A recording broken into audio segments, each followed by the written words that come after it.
صرف رمضان المبارک کے ایک مہینے میں تقوی حاصل ہو سکتا ہے، پرہیزگاری مل سکتی ہے۔ یہ شہر طاعات ہے، شہر عبادات ہے، شہر کا مطلب مہینہ ہے عربی میں۔ اور دیکھیں کتنی سہولیات تمہارے لیے رکھی گئی ہیں کہ شیطان کے وسوسوں سے محفوظ رکھا گیا، کہ تمہیں مہینہ بھر شیطان اور اس کی ذریت سے، اس کے حملوں سے بچا کر رب تبارک و تعالیٰ نے اس مہینے میں رکھا ہے۔ تو اب میرے عزیزو، تھوڑی سی محنت کی ضرورت ہوتی ہے تاکہ ہمارا دل پاک ہو جائے۔ تھوڑی سی اور محنت اس میں کر لی جائے تو انسان کا باطن پاک ہو جائے۔ تقوی کیا چیز ہے اور اس کا حاصل کرنا کیوں ضروری ہے، میں آپ کو بتاؤں۔ تقوی کا مطلب سب سے اہم چیز یہ ہے، اللہ کا خوف۔ یہ بنیادی چیز ہے، یہ بنیادی چیز ہے۔ اور یہ اگر بنیاد ہے تو ہر عمل میں آپ کے تقوی حاصل ہو جائے گا۔ نماز کیوں پڑھتے ہو؟ نماز ایک ڈیوٹی سمجھ کر کے پڑھتا ہے تو کوئی مسئلہ ہی نہیں اس کا، یعنی وہ ڈیوٹی ادا کر رہا ہے۔ لیکن نماز میں اگر خوف خدا ہے، اللہ کے ڈر سے پڑھتا ہے، یہی تقوی ہے۔ روزہ کیوں رکھ رہا ہے؟ سب محلے میں رکھ رہے تھے، ہم نے بھی رکھ لیا۔ روزہ اس لیے رکھ رہا ہوں کہ لوگ برا نہ سمجھیں، یا اسلام کا ایک حصہ ہے۔ اتنی ہی نیت تھی تو پھر اس نے روزے سے کچھ حاصل نہیں کیا، لیکن اسی روزے کو اللہ کے خوف سے رکھا، یہی تقوی ہے۔ تو خوف خدا، اللہ کا خوف آ جانا ہر عمل میں، یہی تقوی ہے۔ اور اگر یہ چیز نہیں ہے تو انسان بہت بڑے بڑے گناہ بھی کر جاتا ہے، اسے ڈر نہیں لگتا۔ روزہ چھوڑ دیا، اسے کوئی خوف ہی نہیں ہے، بلکہ دھڑلے سے لوگوں کے سامنے کہتا بھی پھر رہا ہو کہ مجھے یہ سب چیزوں میں وشواس نہیں، یقین نہیں ہے۔ یہ باتیں اس زبان سے آتی ہیں جس کے ہاں اللہ کا خوف ہے ہی نہیں، اللہ کا ڈر نہیں۔ اسی لیے قرآن میں اللہ نے فرمایا لعلکم تتقون، تم پر روزے اللہ نے فرض کیے ہیں تاکہ تمہیں تقوی مل جائے، اللہ کا خوف۔ اور یہ کتنی اہم چیز ہے میں آپ کو بتاؤں، خوف خدا۔ خوف خدا کا مطلب کہ اللہ کا ڈر، اللہ کا خوف، یہ تمہاری پوری باڈی کو صحیح کرتا ہے، اندر سے بھی باہر سے بھی۔ خوف خدا، تم ہر قدم پر اگر یہ سوچتے ہو کہ میرا رب مجھے دیکھ رہا ہے، جیسے کہ آپ کو پتہ ہے حدیث پاک میں حضور صلی اللہ تعالیٰ علیہ وسلم سے پوچھا بھی گیا احسان کیا ہے، یعنی نیکی کس کو کہتے ہیں؟ حضور نے فرمایا تم نماز ایسی پڑھو یا عبادت ایسے کرو جیسے تم اللہ کو دیکھ رہے ہو۔ اور اگر یہ نہیں ہو سکتا تم سے تو اتنا احساس تو رہے کہ اللہ تمہیں دیکھ رہا ہے۔ تو ہر عمل میں تمہارے یہ سوچ آئے کہ مجھے میرا رب دیکھ رہا ہے، تمہارے قدم سنبھل جائیں گے۔ آج آپ مسجد میں بیٹھے ہیں، ادب سے بیٹھے ہیں، حالانکہ ایک آدھے گھنٹے کے بعد جسم کو پھیلنے کی حاجت ہونے لگتی ہے، تھوڑا پیر پھیلا لوں، پیٹھ کو ٹیک دے دوں، نہیں کرتے آپ، اس لیے کہ آپ کو احساس ہے کہ امام صاحب دیکھ رہے ہیں، مفتی صاحب دیکھ رہے ہیں، یا پھر مجمع میں لوگ دیکھ رہے ہیں۔ تو یہاں پر ہمارے دیکھنے کے احساس سے آپ کے پیر نہیں پھیلتے ہیں، آپ پھیل کے نہیں بیٹھتے۔ تو ہم میاں نہ سزا دینے والے نہ جزا دینے والے ہیں۔ یہی احساس اگر اللہ کے دیکھنے کا ہو جائے کہ میرا رب مجھے دیکھ رہا ہے، تو پھر آپ کو کسی نگرانی کی ضرورت نہیں، کہیں کسی سی سی ٹی وی کی ضرورت نہیں۔ اللہ کا خوف اگر بندے کے دل میں آ جائے، وہ ہر لمحے، ہر گھڑی، ہر علاقے میں محفوظ رہتا ہے، اپنے آپ کو محفوظ رکھتا ہے۔ میرے عزیزو، 4 سال کی عمر ہے امام اہل سنت فاضل بریلوی رحمۃ اللہ علیہ، امام محمد رضا خان رحمۃ اللہ علیہ، 4 سال کی عمر میں روزہ رکھ لیا۔ گرمیوں کی شدت تھی، گھرانہ علمی گھرانہ ہے، باپ بھی بڑے عالم دین، دادا بھی بڑے عالم دین ہیں۔ 4 سال کی عمر میں روزہ تو رکھ لیا، اور جب تھوڑی دوپہر ڈھل گئی، اچھوں کی حالت دھوپ کے دنوں میں خراب ہونے لگتی ہے، تو شام ہونے کو قریب تھی کہ ایک کمرے کے اندر دادا محترم نے پوتے کو بند کر دیا اور کچھ پھل فروٹ ساری چیزیں اندر رکھ کر کے دروازہ باہر سے بند کر لیا. کہا بیٹا کھا لینا, میں کسی کو بتاؤں گا نہیں, کسی کو نہیں بولوں گا. 4 سال کی عمر ہے, تمہارا روزہ بھی رہے گا, کھا کر کے تھوڑا پیٹ ہلکا کر لینا.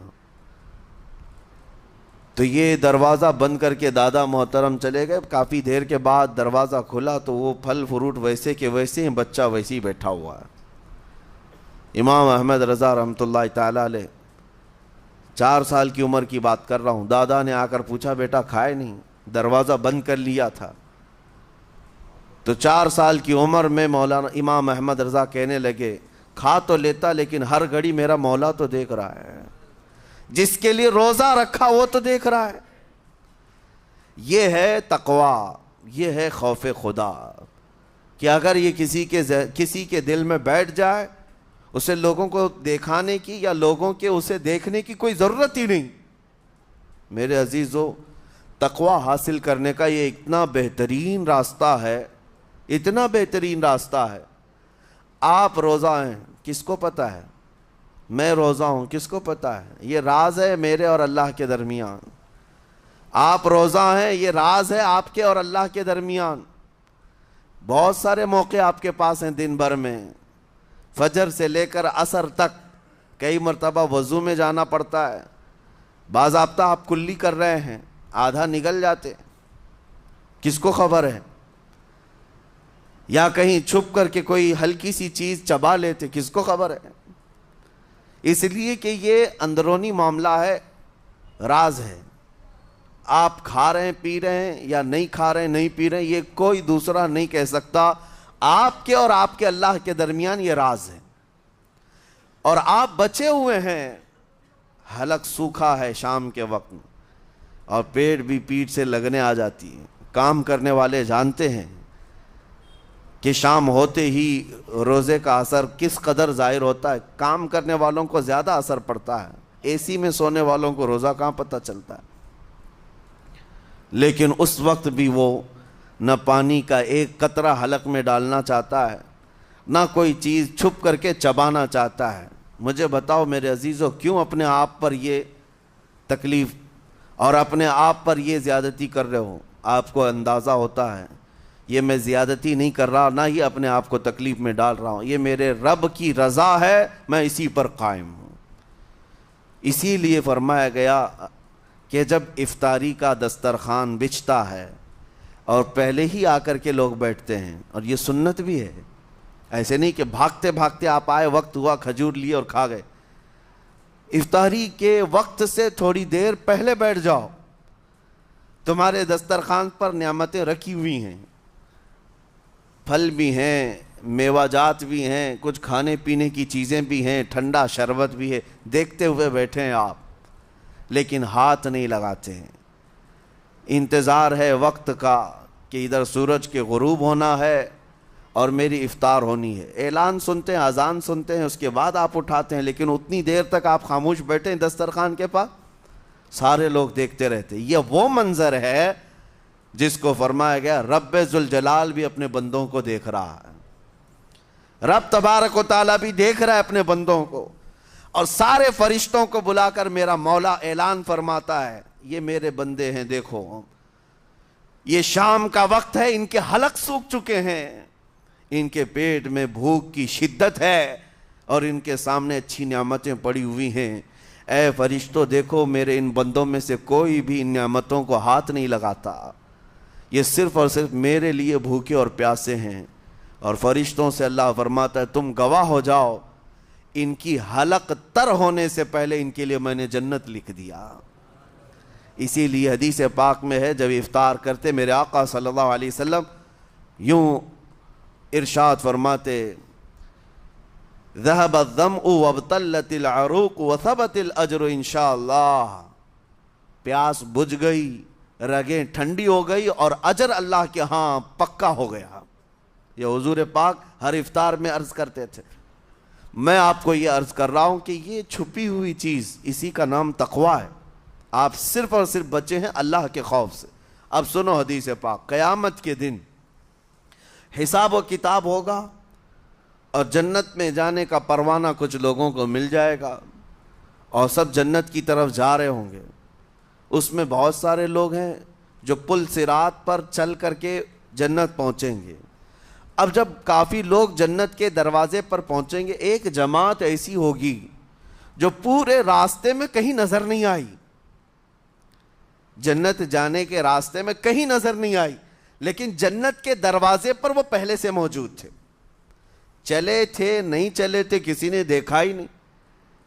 دوسرے جنتی ان سے پوچھتے ہیں اس جماعت سے کہ تم یہاں کیسے پہنچے اور یہ انعام کس بات کا ہے تمہارے لیے؟